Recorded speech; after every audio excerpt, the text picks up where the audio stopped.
আবাসিক হোটেলে নিজের বয়ফ্রেন্ডের সাথে সময় কাটাচ্ছে রিতা। আসলে রিতা একজন কলেজ পড়ুয়া মেয়ে, আর রিতার সাথে যাকে দেখতে পাচ্ছেন সে হচ্ছে রাকিব, রিতার বয়ফ্রেন্ড। কলেজ ফাঁকি দিয়ে দুজনে আবাসিক হোটেলে একান্ত সময় পার করছে। এভাবে নিজেদের চাহিদা মিটিয়ে রাকিব রিতার উপর থেকে উঠে বসলো। রিতা উঠে বসে বলতে লাগলো, আজকে মন ভরেছে তোমার? তুমি না বলেছিলে আমাকে কাছে না পাওয়া পর্যন্ত তোমার মন ভরবে না, তাই তো আজ কলেজ ফাঁকি দিয়ে তোমাকে সময় দিলাম। জবাবে রাকিব বলল, হ্যাঁ মন ভরেছে, তবে একটা কথা। রিপা বলল, আবার কিসের কথা? আরো কিছু কি বাকি আছে? জবাবে রাকিব বলল, না কিছু বাকি নেই, তবে তোমার না বিয়ে ঠিক হয়েছে? তুমি যদি অন্য কাউকে বিয়ে করে নাও তাহলে তো আমাকে ভুলে যাবে, তখন আমাকে আদর করবে কে? সময় বা কে দিবে? জবাবে রিতা বলল, সেটা সময় হলে পরে দেখা যাবে, এখন তাড়াতাড়ি চলো, কলেজ ছুটির টাইম হয়ে গেছে, বাসায় ফিরতে হবে। রাকিব বলল, ঠিক আছে, জামা কাপড় ঠিক করে ফ্রেশ হয়ে চলো। তারপর দুজনে উঠে চলে গেল। কয়েকদিন পরের ঘটনা, রিপা কলেজে যাওয়ার জন্য নিজের ঘরে রেডি হচ্ছিল। এমন সময় রিপার মা এসে বলল, শোন আমি একটু বের হচ্ছি, আসতে সন্ধ্যা হয়ে যাবে। রিপা বলল, তুমি কোথায় যাবে মা?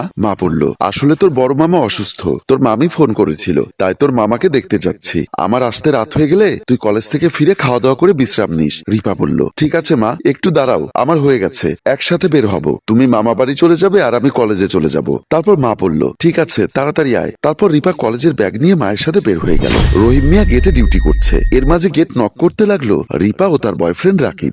রহিম মিয়া একটু লেট করে গেট খুললেন। ভেতরে ঢুকে রিপা রহিম মিয়ার গালে কষে একটা চর বসিয়ে দিয়ে বলতে লাগলেন, ছোট লোকের বাচ্চা দারোয়ান, তোর এত বড় সাহস! তুই গেট না খুলে পরে পরে ঘুমোচ্ছিলি তাই না? ডিউটি না করে পরে পরে ঘুমোস, মাস শেষে টাকাটা কি এমনি এমনি আসে নাকি হারামজাদা? রহিম মিয়া থাপ্পড় খেয়ে মলিন মুখে রিপার দিকে তাকিয়ে বলতে লাগলো, ম্যাডাম আপনি আমাকে থাপ্পড় মারছেন, এতে আমার কোনো দুঃখ নাই, তবে আপনি এই ভদ্রলোককে নিয়ে ভেতরে যাবেন না, উনি আপনার জন্য পরপুরুষ, বাড়িতে কেউ নেই। আপনি যদি একটা পরপুরুষ যুবক ছেলে নিয়ে রুমে যান তাহলে কোনো অঘটন ঘটতে পারে। রহিম মিয়ার কথা শুনে রেগে আগুনের মতো জ্বলতে লাগলো রিপা। রিপা বলতে লাগলো, ছোট লোকের বাচ্চা দারোয়ান, তোর এত বড় সাহস, তুই আমাকে জ্ঞান দিস? আমি বাড়িতে কাকে নিব কি নিব না সেটা আমার একান্ত ব্যাপার, তোর কাছে কি আমার কৈফিয়ত দিতে হবে? তাছাড়া অঘটন ঘটলে আমার সাথে ঘটবে, তাতে তোর কি? জবাবে রহিম বললেন, ম্যাডাম শুনেছি আপনার বিয়ে ঠিক হয়েছে, আপনি যদি এভাবে পরপুরুষ নিয়ে ঘরে যান তাহলে আপনার স্বামীকে ঠকানো হবে, তাই বলছিলাম ওনাকে আপনি বিদায় করে দিন। রিপা এবার রহিম মিয়ার মুখ চেপে ধরে বলতে লাগলো, ছোট লোকের বাচ্চা, কাকে বিদায় করবো আর কাকে বিদায় করবো না সেটা আমার একান্ত ব্যাপার। গেটে ডিউটি করছিস, গেটে ডিউটি কর, বেশি যদি নাক গলাস না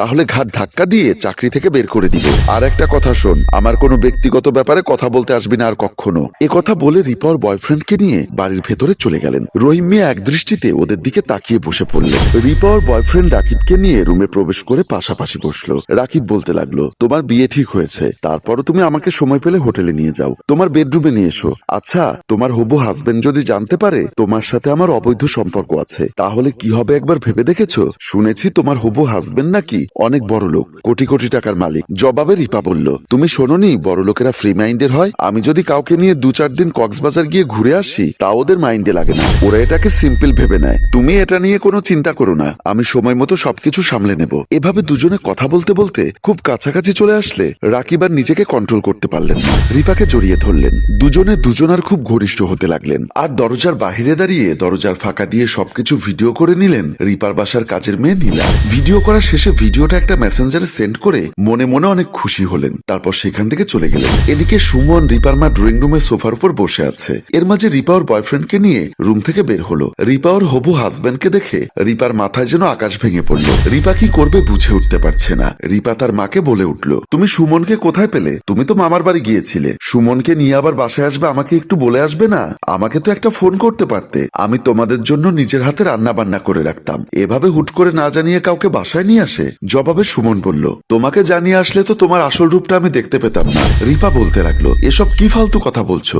আসল রূপ মানে তুমি কি বলতে চাও সুমন? সুমন বলল, আর কিছুই বলতে চাই না। তারপর তার মায়ের উদ্দেশ্যে বলল, আচ্ছা আন্টি আজকে তাহলে আমি আসি, পরে কখনো আবার আসবো। এ কথা বলে সেখান থেকে চলে গেল। সুমন চলে যাবার পরে রিপা মাকে রাগারাগি করতে লাগলো এবং তার বয়ফ্রেন্ড রাকিবকে বাড়ি থেকে বের করে দিল। পরদিন সুমনের বাড়ির ড্রয়িং রুমে বসে আছে সুমন, রিপা ও তার মা। তারা কথা বলছিল। এর মাঝে রহিম মিয়া স্যুটকোট পরে ড্রয়িং রুমে প্রবেশ করলেন। বাড়ির সিকিউরিটি রহিম মিয়াকে স্যুটকোট পরা দেখে রিপা বলতে লাগলো, এই ছোট লোকের বাচ্চা, তোর এত বড় সাহস, তুই এই কয়দিন আমাদের বাড়িতে সিকিউরিটির চাকরি করে এখন আবার স্যুটকোট পরে আমাদের পিছে পিছে এখানে চলে এসেছিস?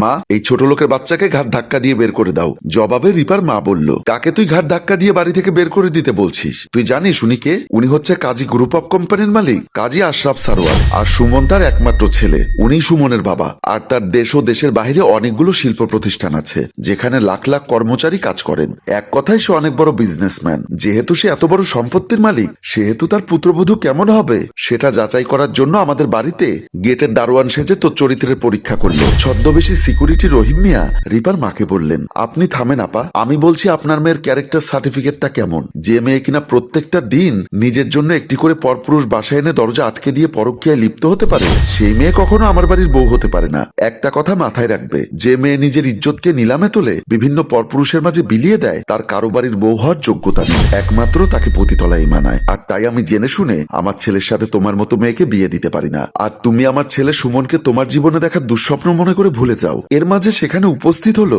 নীলা। নীলাকে দেখে রিপা বলে উঠল, কি ব্যাপার, তুই কেন এখানে এসেছিস? তার মানে তুই সুমনকে ফোন দিয়ে সব কথা বলতি? রিপার কথা শুনে মা বলল, তুই কাকে কি বলছিস? রিপা বলল, কেন, আমাদের বাড়ির কাজের মেয়েকে। ও একটা কাজের মেয়ে হয়ে ও খবর বাহিরে প্রচার করে, তোকে তো আমি পরে দেখে নিব। মা বলল, ও কোনো কাজের মেয়ে নয়, ও হচ্ছে সুমনের একমাত্র বোন, যে কিনা কাজের মেয়ে এসে যে আমাদের এখানে ছিল। নীলা বলল, হ্যাঁ, আমি তোমাদের একান্ত মুহূর্তের ভিডিও ধারণ করে ভাইয়াকে পাঠিয়েছিলাম। বাবা বলল, সুমন, এক্ষুনি এই মুহূর্তে ওনাদের বাসা থেকে বের হয়ে যেতে বল। আর হ্যাঁ, কখনো এই মেয়ের সাথে তুই যোগাযোগ করার চেষ্টা করবি না। তখন বাবার কথা শুনে জবাবে সুমন বলল, বাবা, আমি যদি আগে জানতাম ওর মন মানসিকতা একজন পতিতার থেকেও খারাপ, তাহলে আমি কখনোই তোমাকে ওর সম্পর্কে বলতাম না। তুমি আজকে এই নষ্টা মেয়েকে পরীক্ষা করে আমাকে বুঝিয়ে দিয়েছো, নষ্টা মেয়ের জায়গা কখনো ভালো ফ্যামিলিতে হতে পারে না। আমি এখন ওর ক্যারেক্টার সার্টিফিকেট পেয়ে গেছি, এখন তো অসম্ভব ওকে বিয়ে করা। তুমি চলে যাও রিপা, আর কোনোদিনও আমার সাথে কন্ট্যাক্ট করার চেষ্টা করবে না। এই বলে তাদেরকে বাড়ি থেকে বের করে দিল। রিপা ও তার বয়ফ্রেন্ড রাকিব বাসার ছাদে দাঁড়িয়ে আছে। রিপা বলল,